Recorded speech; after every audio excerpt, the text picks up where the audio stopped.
Hello friends, आज के इस वीडियो में हम लोग बजट के ऊपर चर्चा करेंगे। उससे पहले आप लोगों से एक गुजारिश है, यदि आप लोगों ने अभी तक हमारा यूट्यूब चैनल सब्सक्राइब नहीं किया है तो चैनल को सब्सक्राइब कर लीजिए, बेल आइकन को प्रेस कर लीजिए, जिससे आपको सभी वीडियो का नोटिफिकेशन मिलता रहे। तो चलिए शुरुआत करते हैं।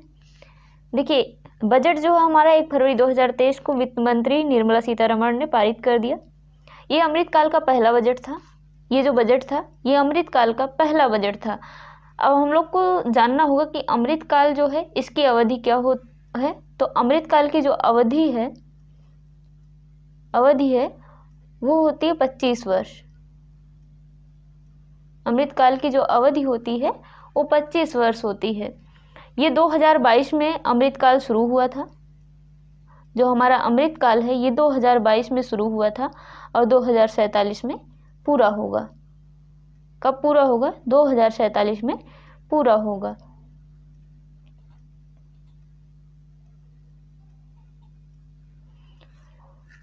निर्मला सीतारमण का ये 5वां बजट है जो इन्होंने पेश किया है। तो चलिए देखते हैं। देखिए, जो निर्मला सीतारमण हमारी जो वित्त मंत्री हैं उनका ये 5वां बजट है। इसको आप लोग थोड़ा ध्यान दीजिए क्योंकि ये एग्जाम में पूछा जाता है, तो इसको भी नोट कर लेते हैं हम लोग। निर्मला सीतारमण का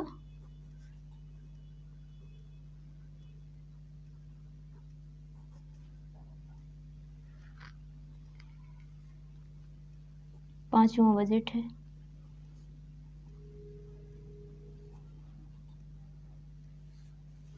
ठीक, इन्होंने इस बार जिसे पेश किया है। देखिए, ब्रिटिश भारत में हम लोग थोड़ा सा देख लेंगे क्योंकि अब हम लोग बजट पढ़ ही रहे हैं, तो इससे जितने भी क्वेश्चंस आते हैं एग्जाम में, जो भी इससे रिलेटेड क्वेश्चन है उसको देखते हुए चलेंगे हम लोग। तो देखिए, जो ब्रिटिश भारत में पहली बार जो बजट पेश किया गया था, पहला बजट, वो 1860 में पेश किया गया था। British Bharat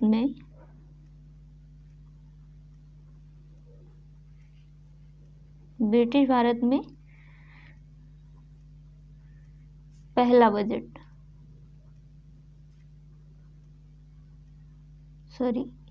budget. ठीक, ब्रिटिश भारत में जो पहला बजट पेश हुआ था कब हुआ था? 1860 ईस्वी में। कब? 1860 ईस्वी में। किसने पेश किया था?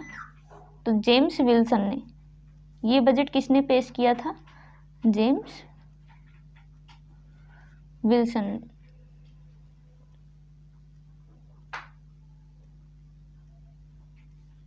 ठीक, यदि आपसे पूछा जाए कि ब्रिटिश भारत में पहला बजट कौन पेश किया था, तो आप लोग इसको ध्यान दीजिएगा। जेम्स विल्सन जो थे उस समय वित्त मंत्री थे।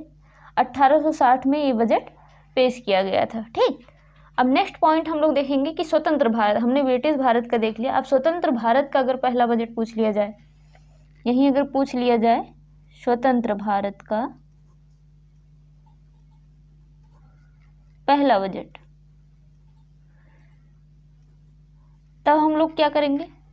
स्वतंत्र भारत, हमारा भारत कब स्वतंत्र हुआ था? 1947 में। तो जाहिर सी बात है 1947 में हुआ होगा। हम जो स्वतंत्र भारत का पहला बजट है 1947 में पेश हुआ था। किसने किया था? कौन उस समय वित्त मंत्री थे? तो कौन थे? षणमुखम शेट्टी। षणमुखम, उस समय जो हमारे वित्त मंत्री थे वो थे षणमुखम शेट्टी।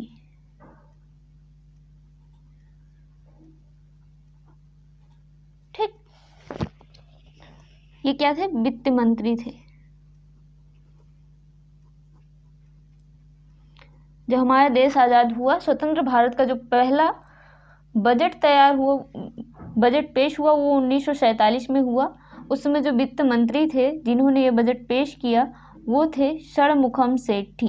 ठीक, अब नेक्स्ट पॉइंट हम लोग देखेंगे कि स्वतंत्र भारत के बाद हम लोग गणतंत्र भारत देखते हैं। ठीक, गणतंत्र भारत का जो पहला बजट पेश हुआ उसको देखेंगे। गणतंत्र भारत वही जब संविधान पूरी तरह से लागू हो गया था, 1950 की बात ये चल रही है। तो देखिए, गणतंत्र भारत में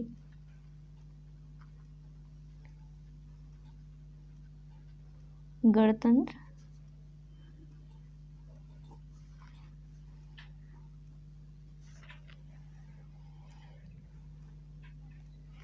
गणतंत्र भारत में बजट जो पेश हुआ था वो कब हुआ था?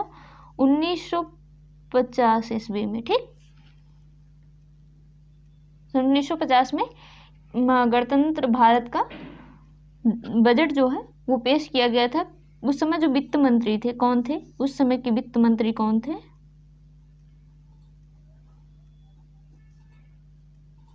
जॉन मेथाई। देखिए ये सारी चीज़ें आपके हिस्ट्री से रिलेटेड है, लेकिन आपके एग्जाम में हमेशा यही चीज़ें पूछी जाती हैं और हम लोग कंफ्यूज हो जाते हैं। ठीक, तो गणतंत्र भारत का बजट अगर पूछा जाए तो उस समय जो वित्त मंत्री थे वो जॉन मेथाई थे। अगर वहीं स्वतंत्र भारत का पूछा जाए तो षणमुखम सेठी उस समय के वित्त मंत्री थे और 1947 में ये बजट पेश किया गया था। गणतंत्र भारत का पहला बजट जो है 1950 में पेश किया गया था और उस समय के जो वित्त मंत्री थे वो जॉन मेथाई थे। ठीक, अब हम लोग देखेंगे कि सबसे ज़्यादा बार किसने बजट पेश किया। जिन्होंने सबसे ज़्यादा बार, यानी कह सकते हैं कुल मिला के सर्वाधिक बार,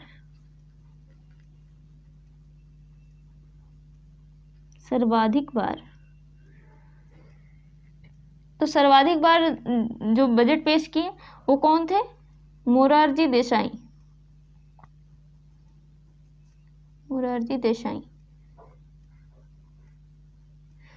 इन्होंने टोटल 10 बार बजट पेश किए थे। कितनी बार? 10 बार बजट पेश किए थे।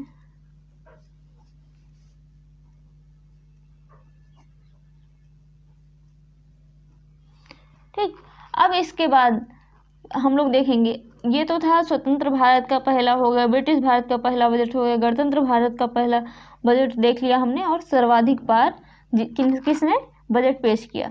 तो सर्वाधिक बार अगर पूछा जाएगा तो मोरारजी देसाई ने सबसे ज़्यादा 10 बार बजट पेश किए। ठीक, अब देखिए अगर हम देखेंगे पहली महिला कौन थी जिन्होंने बजट पेश किया, ये भी क्वेश्चन बनता है।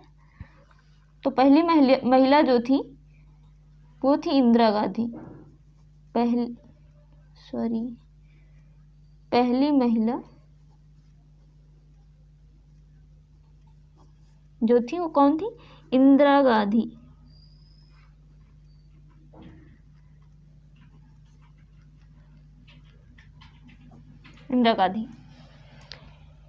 जो इंदिरा गांधी थी ये कार्यवाहक और वित्त मंत्री कार्यवाहक वित्त मंत्री और प्रधानमंत्री दोनों थी।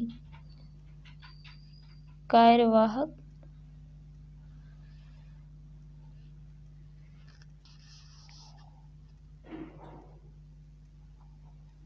वित्त मंत्री और प्रधानमंत्री।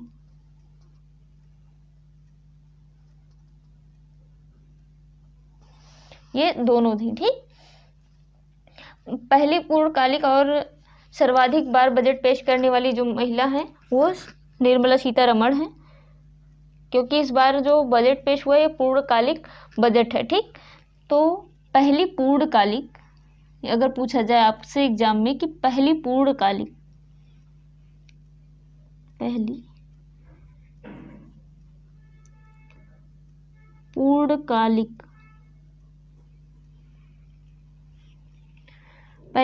और सर्वाधिक बार, क्योंकि अभी तक हमने देखा कि सर्वाधिक बार मेल में देखा, अब फीमेल में देखेंगे। सर्वाधिक बार बजट पेश करने वाली महिला देखेंगे।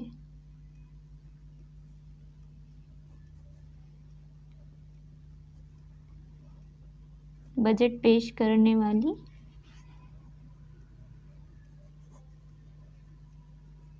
महिला कौन है? हमारी वित्त मंत्री निर्मला सीतारमण। ये चीजें आप लोग ध्यान दीजिए क्योंकि इससे एग्जाम में क्वेश्चंस पूछे जाएंगे। ठीक, पहली पूर्णकालिक और सर्वाधिक बार बजट पेश करने वाली जो महिला है वो कौन है? निर्मला सीतारमण। तो चलिए अब नेक्स्ट देखते हैं।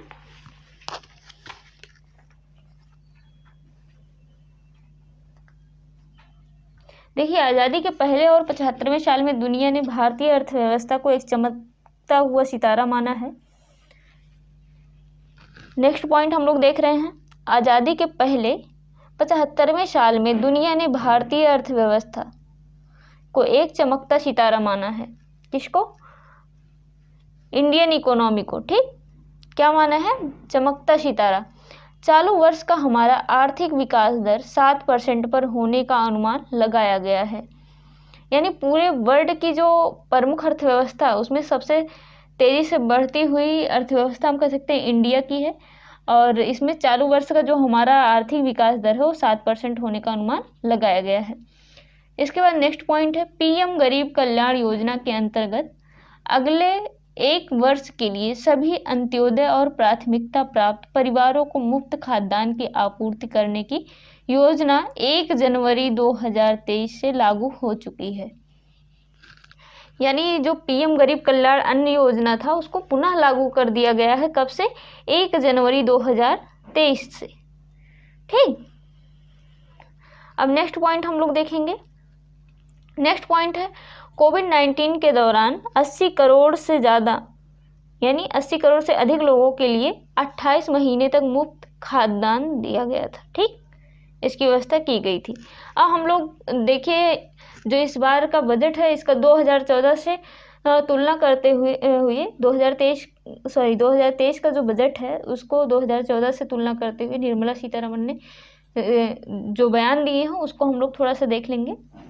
तो देखिए, इन्होंने बताया कि अभी जो 2023 में जो प्रति व्यक्ति आय हो गई है, प्रति व्यक्ति आय है वो 1.97 लाख हो चुकी है। प्रति व्यक्ति आय 1.97 लाख। ठीक, अब अर्थव्यवस्था जो अभी है और उस समय की उससे तुलना की गई तो देखिए जो उस समय की अर्थव्यवस्था थी उस समय हमारे देश की जो इकोनॉमी थी वो 5वें स्थान पर थी, लेकिन अभी की जो अर्थव्यवस्था है वो 10वें स्थान पे थी, लेकिन अभी की जो अर्थव्यवस्था है वो 5वें स्थान पे है। तो हम कह सकते हैं कि अर्थव्यवस्था उस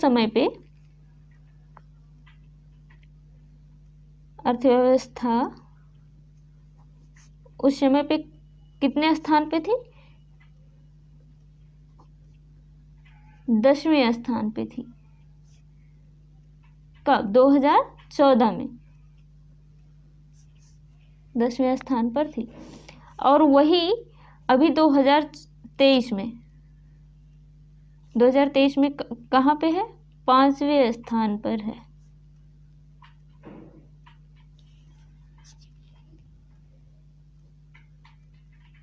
ठीक, यानी उन्होंने ये कहा कि ब्रिटेन को पीछे छोड़कर 5वें स्थान पर हमारे देश की इकोनॉमी पहुंच चुकी है। किसको पीछे छोड़कर? ब्रिटेन को। अब देखिए इसके अंतर्गत हम लोग कुछ योजनाओं के बारे में पढ़ लेंगे क्योंकि योजनाएं एग्जाम में पूछी जाती हैं। तो देखिए स्वच्छ भारत मिशन योजना देखेंगे, जो हमारा स्वच्छ भारत मिशन योजना है, स्वच्छ भारत मिशन योजना ये कब लागू हुआ था?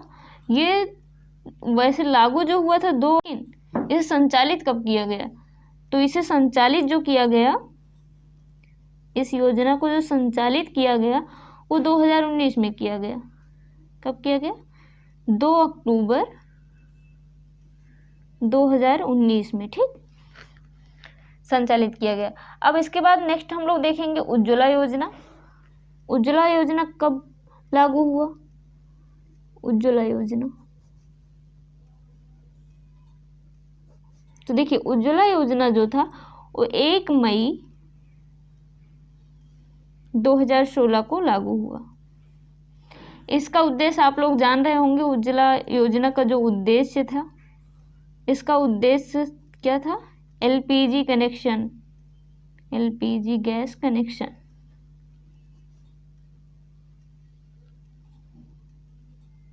यदि आप लोगों को इसका पीडीएफ चाहिए होगा तो आप लोग कमेंट करके बता सकते हैं। हम आपको अपने टेलीग्राम ग्रुप में ये पीडीएफ दे देंगे, वहाँ से आप लोग डाउनलोड कर लीजिएगा।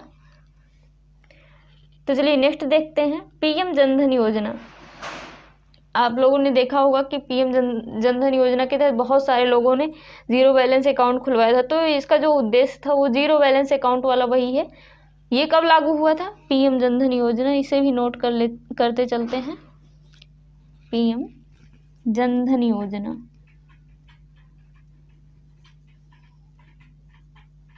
जनधन योजना ये 28 अप्रैल 2014 को लागू हुआ था। ठीक, ये योजना थी पीएम जनधन योजना। हाँ, इसमें एक पॉइंट आप ऐड कर सकते हैं कि ये दुनिया की सबसे बड़ी वित्तीय समायोजन योजना थी। दुनिया की सबसे बड़ी लिख देते हैं।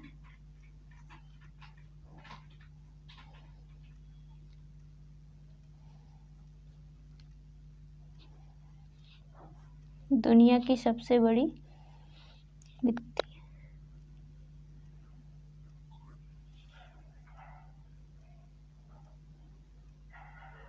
समावेशन योजना।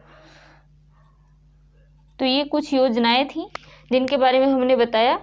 ये आपके एग्जाम में पूछे जाते हैं, इसलिए हमने इसको बता दिया। आप लोग भी इसको अच्छे से देख लीजिएगा, क्योंकि ये सारे डेट आपको याद होने चाहिए। कौन सी योजना कब लागू हुई थी, उसका उद्देश्य क्या था, क्योंकि ये सारे क्वेश्चन आपसे बार बार एग्जाम में पूछे जाते हैं और हम लोग हमेशा कन्फ्यूज हो जाते हैं। तो देखिए, जो स्वच्छ भारत मिशन योजना चलाई गई थी वो 2 अक्टूबर 2014 को वैसे लागू हुई थी, लेकिन इसको संचालित कब किया गया था? तो 2 अक्टूबर 2019 में संचालित किया गया था। इसके बाद उज्ज्वला योजना देखेंगे, 1 मई 2016 को ये लागू हुआ था। इसका उद्देश्य एलपीजी गैस कनेक्शन था। फिर इसके बाद पीएम जनधन योजना देखेंगे, ये 28 अप्रैल 2014 को लागू हुआ था और इसका जो उद्देश्य था वो ये दुनिया की सबसे बड़ी वित्तीय समावेशन योजना थी। ये वही जीरो बैलेंस अकाउंट वाला सिस्टम जो था पीएम जनधन योजना में, जीरो बैलेंस के जो लोग खाते खुलवाए थे वही था। ठीक, जीरो बैलेंस। अब नेक्स्ट हम लोग देखेंगे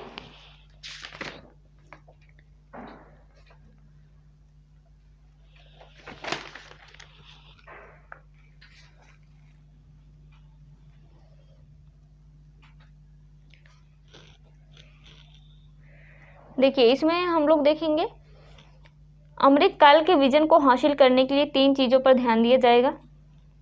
तो अमृत काल के लिए जो विजन है उसको हम लोग देख लेंगे।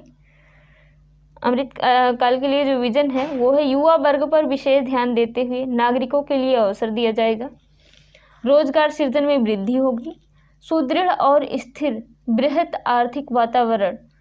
तो ये 3 विजन है जिसको आप लोग याद कर लीजिएगा, देख लीजिएगा। अब फिर नेक्स्ट पॉइंट हम लोग देखेंगे, भारत 1947 से 2047 की यात्रा में 4 रूपांतरकारी मौके। ठीक, भारत 1947 से 2047 की यात्रा में 4 रूपांतरकारी मौके देखेंगे। तो देखिए, जो 100 साल की यात्रा, यहाँ से मतलब 100 साल पूरे हो रहे हैं, यानी 1947 से लेके 2047 तक कितने पूरे हो जाएंगे? 100 साल। 4 रूपांतरित जो मौके हैं उसको हम लोग देखेंगे। तो देखिए, इसमें महिलाओं का आर्थिक सशक्तिकरण पहला है। सेकंड है पीएम विश्वकर्मा कौशल सम्मान, यानी पीएम विकास योजना। ये इसमें पहला जो है वो क्या है? महिलाओं का आर्थिक सशक्तिकरण होना चाहिए। दूसरा है पीएम विश्वकर्मा कौशल सम्मान, यानी पीएम विकास योजना। देखिए, विश्वकर्मा एक शब्द यहाँ आया, विश्वकर्मा। तो जो हमारे यहाँ पारंपरिक शिल्पकार होते हैं उन्हें वित्त मंत्री ने क्या कहा है? विश्वकर्मा। इनको वित्तीय समर्थन मिलेगा। इनको क्या मिलेगा? वित्तीय समर्थन। इनको वित्तीय समर्थन मिलेगा और साथ ही इनको कौशल विकास भी प्रोवाइड करवाया जाएगा। कौशल विकास,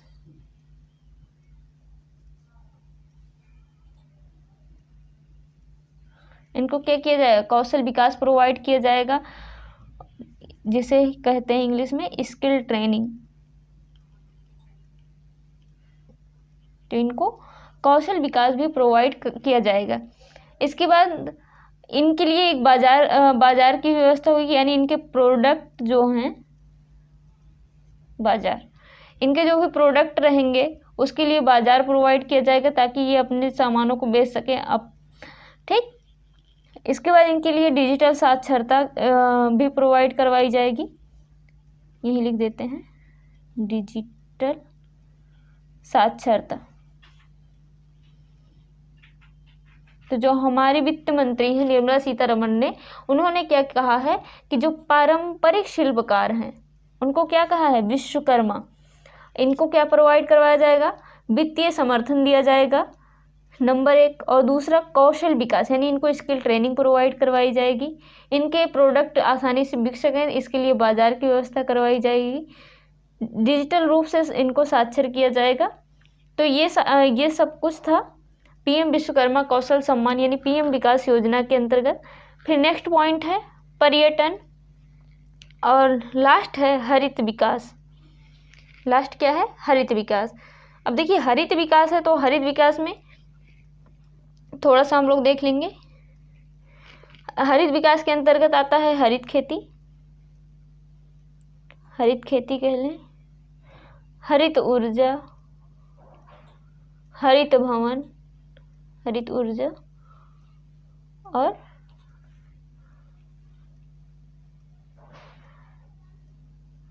हरित भवन, ये सारी चीज़ें हरित विकास के अंतर्गत आती हैं। इसका जो उद्देश्य है यानी जो पर्यावरण प्रदूषण हो रहा है उसको रोकने के लिए ये बहुत ज़्यादा ज़रूरी है हरित विकास। इसका उद्देश्य क्या है यहाँ लिख देते हैं, पर्यावरण प्रदूषण को रोकना, पर्यावरण प्रदूषण को रोकना, ये इसका उद्देश्य है, ठीक। अब हम लोग नेक्स्ट पॉइंट देखेंगे जिसमें देखेंगे बजट की प्राथमिकताएं बारे में। तो देखिए इस बार का जो बजट है उसमें 7 प्रकार की प्राथमिकताएं तय की गई हैं, एक एक करके हम लोग देखेंगे। तो देखिए अमृतकाल का जो बजट पेश हुआ है उसमें जो पहली प्राथमिकता दी गई हो समावेशी विकास, यानी सबके साथ सबका विकास, समावेशी विकास। नेक्स्ट है अंतिम छोर तक पहुंचना, फिर अवसंरचना और निवेश, तीसरी प्राथमिकता जो है इसकी वो है अवसंरचना और निवेश। चौथी है सक्षमता को उभारना। पांचवा है हरित विकास जिसमें हरित खेती, हरित ऊर्जा, हरित भवन यानी पर्यावरण प्रदूषण को रोकने के लिए योजनाएं चलाई गई हैं। अब नेक्स्ट देखेंगे वित्तीय क्षेत्र। नेक्स्ट प्राथमिकता क्या है, 6वीं प्राथमिकता जो है वो है वित्तीय क्षेत्र। और नेक्स्ट है युवा शक्ति। चलिए एक एक करके हम लोग देख लेते हैं। तो सबसे पहले हम लोग देखेंगे पहली प्राथमिकता जो है वो क्या है, समावेशी विकास। पहली प्राथमिकता जो है वो है समावेशी विकास। इसमें कृषि एवं सहकारिता के बारे में है। युवा उद्यमी जो हैं ग्रामीण क्षेत्र में एग्री स्टार्टअप शुरू कर सकते हैं सॉरी। तो देखिए जो युवा उद्यमी हैं और क्या कर सकते हैं, ग्रामीण क्षेत्र में एग्री स्टार्टअप शुरू कर सकते हैं। इसके लिए उनको प्रोत्साहित किया जाएगा और प्रोत्साहित करने के लिए जो नियम निकाला गया, जो योजना बनाई गई हो वो कौन सी योजना है, कृषि वर्धक निधि बनाया गया है, ठीक। यानी सबके साथ सबका विकास जो है समावेशी योजना, इसके अंतर्गत क्या है, कृषि एवं सहकारिता, जिसमें युवा उद्यमी जो है वो ग्रामीण क्षेत्र में एग्रीकल्चर से रिलेटेड स्टार्टअप शुरू कर सकता है। इसके लिए उसको प्रोत्साहित किया जाएगा। प्रोत्साहित करने के लिए क्या किया गया है, कृषि वर्धक निधि बनाई गई है। नेक्स्ट देखेंगे आत्मनिर्भर बागवानी स्वच्छ पौध कार्यक्रम। इसमें 22 करोड़ रुपए इन्वेस्ट किए जाएंगे। मिलेट के लिए वैश्विक केंद्र श्री अन्न योजना चलाई गई है जिसमें पोषण प्लस खाद्य सुरक्षा और किसानों का कल्याण है।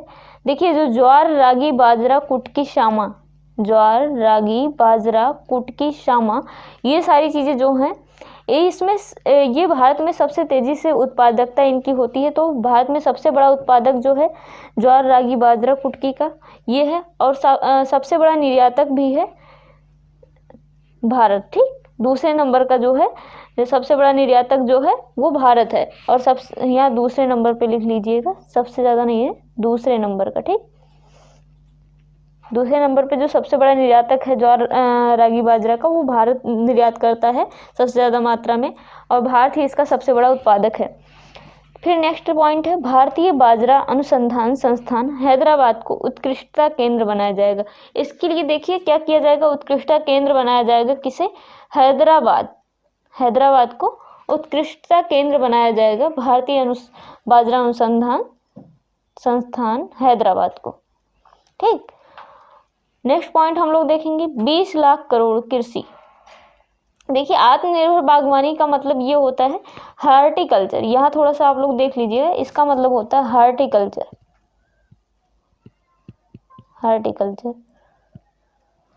ठीक, यानी जिसमें हम लोग सब्जी, फल फूल इस तरह से उगाएं कि वो रोग मुक्त हों, जिनका तेजी से विकास हो सके। चलिए नेक्स्ट देख लेते हैं, 20 लाख करोड़ कृषि ऋण। यानी जो लोग कृषि ऋण जो है वो आपको 20 लाख करोड़ रुपए कर दिए गए हैं, लेकिन उसके अंतर्गत क्या क्या आता है उसको देख लेंगे। फसल, पशुपालन, डेयरी, मत्स्य पालन, ये 4 चीज़ें करने के लिए अब आपको सरकार ऋण भी प्रोवाइड करवाएगी, और जो वहाँ पे जो धन खर्च कर रही है सरकार कितना कर रही है, 20 लाख करोड़ कृषि ऋण। फिर नेक्स्ट देखेंगे स्वास्थ्य, शिक्षा तथा कौशल विकास। इसमें देखिए स्किल सेल एनीमिया उन्मूलन मिशन 2047 चलाया गया है। इसके अंतर्गत जिला शिक्षा एवं प्रशिक्षण संस्थान यानी नवाचार तकनीक प्रोवाइड करवाए जाएंगे। जो अध्यापक हैं उनको प्रशिक्षण प्रोवाइड करवाया जाएगा। अध्यापकों के प्रशिक्षण संस्थान होंगे डिस्ट्रिक्ट में, और बच्चों एवं किशोरों के लिए राष्ट्रीय डिजिटल लाइब्रेरी होगी। यानी जो छोटी छोटी बुकें होती हैं उसको डिजिटली आपको प्रोवाइड किया जाएगा, ताकि एक ही जगह से कई सारे लोग पढ़ सकें। ठीक, तो ये डिजिटली बच्चों एवं किशोरों के लिए प्रोवाइड करवाया जाएगा। तो ये था स्वास्थ्य, शिक्षा तथा कौशल विकास योजना। अब नेक्स्ट हम लोग देख लेंगे दूसरी प्राथमिकता जो है हमारी, उसके बारे में अब हम लोग देखेंगे।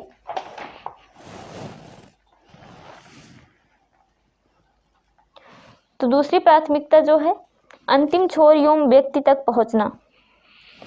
तो देखिए ये आकांक्षी ब्लॉक कार्यक्रम जिसमें 500 ब्लॉक शामिल होंगे।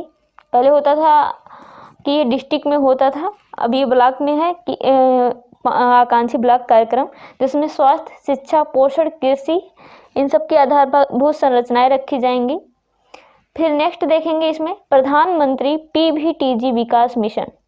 पीवीटीजी विकास मिशन यानी विशेष रूप से संवेदनशील जनजातीय समूह जो होते हैं उनके लिए ये योजना चलाई गई है, प्रधानमंत्री पीवीटीजी विकास मिशन योजना।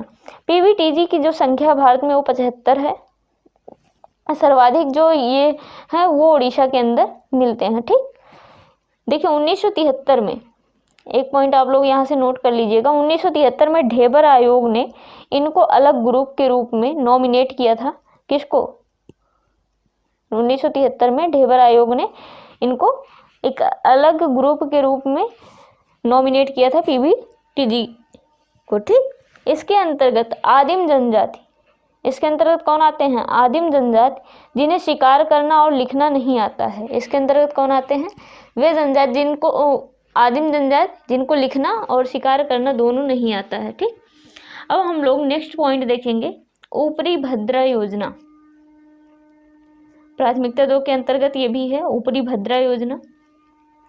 तो देखिए कर्नाटक में सूखा निवारण के लिए कर्नाटक की सरकार ने ऊपरी भद्रा योजना चलाया था। कर्नाटक के सूखा प्रभावित क्षेत्र के लिए 5300 करोड़ की सहायता प्रदान की जाएगी। कितनी? 5300 करोड़ की सहायता प्रदान की जाएगी कर्नाटक में सूखा प्रभावित क्षेत्र के लिए। फिर नेक्स्ट देखेंगे भारत श्री यानी भारत साझ पुरालेख निधान।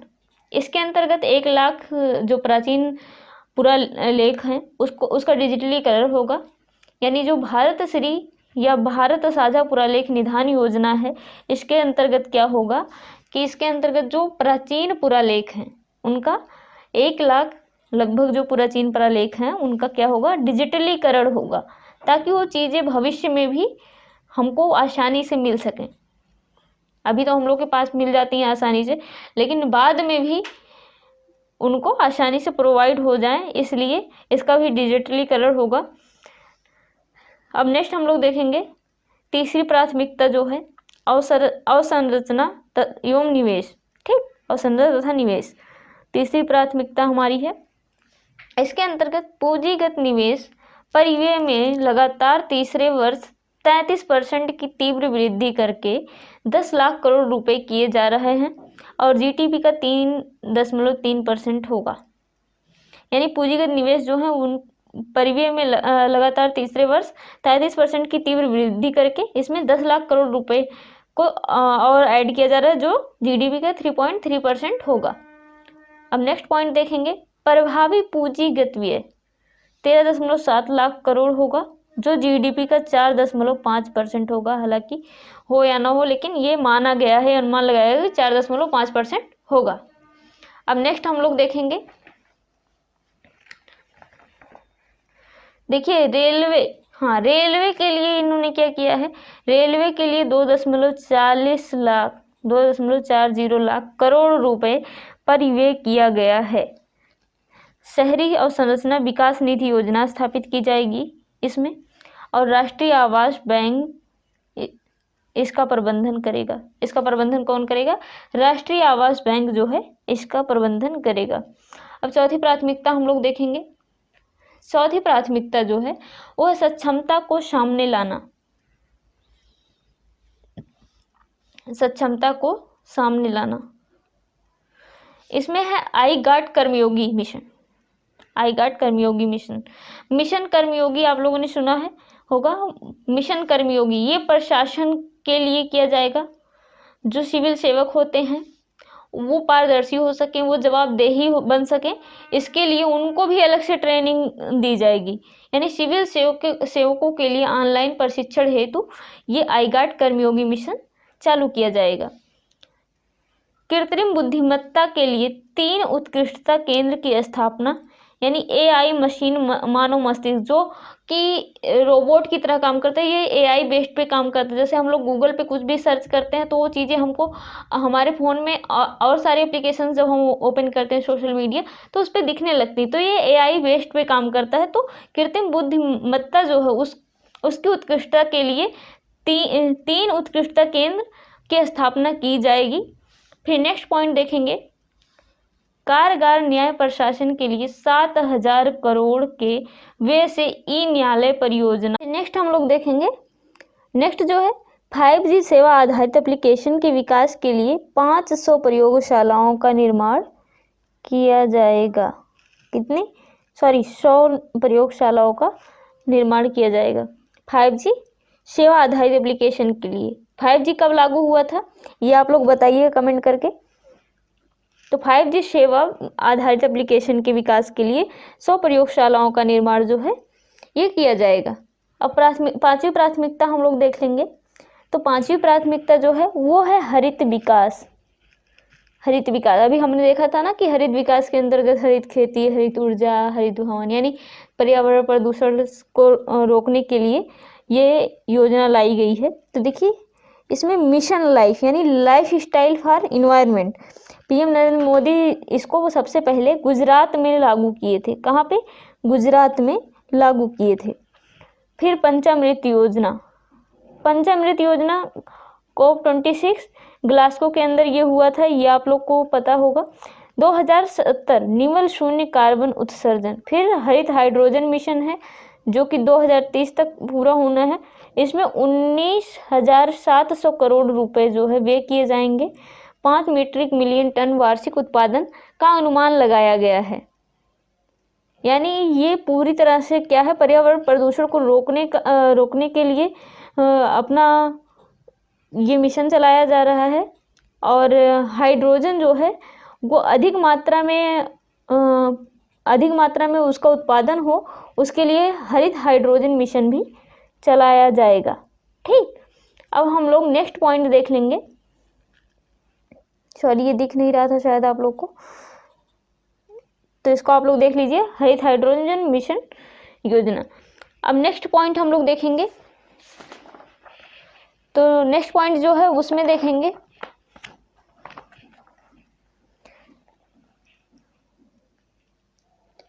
पीएम प्रमाण योजना। नेक्स्ट पॉइंट हमारा क्या है? पीएम प्रमाण योजना। इसके अंतर्गत कहा गया है कि पृथ्वी माता के पुनरुद्धार के लिए एक कार्यक्रम को आयोजित किया जाएगा, यानी जो उर्वरक वगैरह होता है ज़्यादा ज़मीन में ज़्यादा डाला जाता है, तो वही यानी कि जो पृथ्वी है उसका पुनरुद्धार हो, उसके लिए ये नियम लगाया गया है। ठीक, फिर नेक्स्ट है गोवर्धन स्कीम। इस स्कीम के अंतर्गत 500 अवशिष्ट से आमदनी, यानी जो अवशिष्ट हैं उसको यूज में लाया जाए, इसके लिए 500 संयंत्र स्थापित होंगे। गोवर्धन स्कीम के अंतर्गत यह है कि इस स्कीम के अंतर्गत 500 संयंत्र स्थापित होंगे जो अवशिष्ट से आमदनी बनाएंगे। फिर नेक्स्ट है प्राकृतिक खेती को बढ़ावा देने के लिए 10,000 बायो इनपुट रिसोर्स केंद्र स्थापित होंगे। ठीक, नेक्स्ट पॉइंट है मिष्टी योजना। मिष्टी से आप लोग मिठाई पे नहीं जाइएगा, कई जगह मिष्टी मिठाई को कहा जाता है। तो देखिए, मिष्टी योजना जो है यह तटीय पर्यावास और ठोस आमदनी के लिए मैंग्रोव पहल से संबंधित है। ये किससे संबंधित है? मैंग्रोव पहल से संबंधित है। ठीक, ये मैंग्रोव वन जो होते हैं और लवणीय भूमि, मैंग्रोव वन और लवणीय भूमि के अंदर वनस्पति के विकास के लिए ये योजना जो है लाई गई है, मिष्टी योजना। तो ये किससे संबंधित है? मिष्टी योजना जो है ये मैंग्रोव पहल से संबंधित है।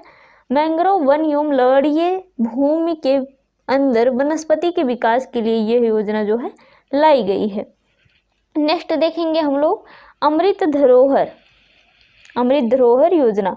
रामसर साइट के संरक्षण के लिए अमृत धरोहर योजना की शुरुआत की गई है।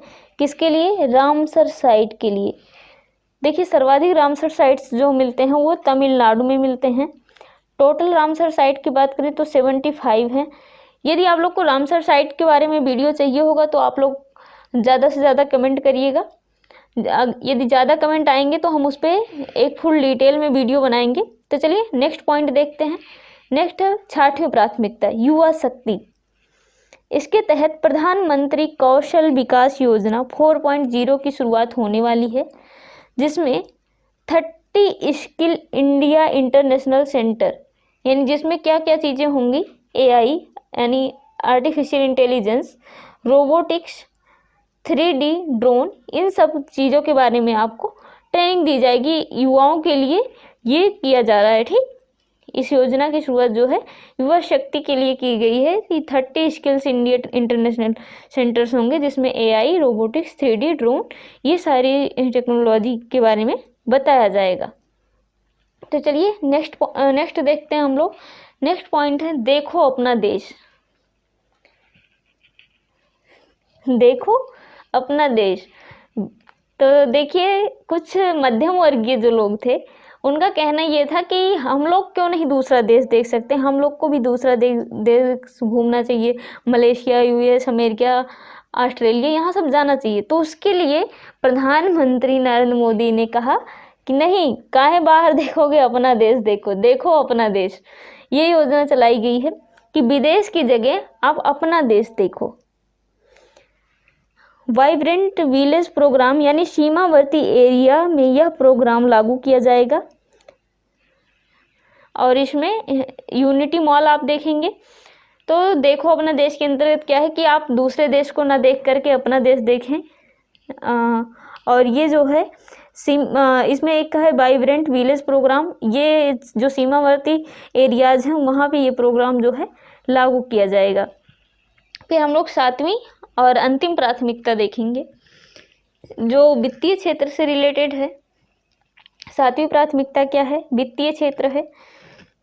इसके अंतर्गत राष्ट्रीय वित्तीय सूचना रजिस्टर का निर्माण किया जाएगा, जिसमें महिला सम्मान बचत पत्र का शुभारंभ किया जाएगा। इसका महिला सम्मान बचत पत्र का शुभारंभ किया जाएगा।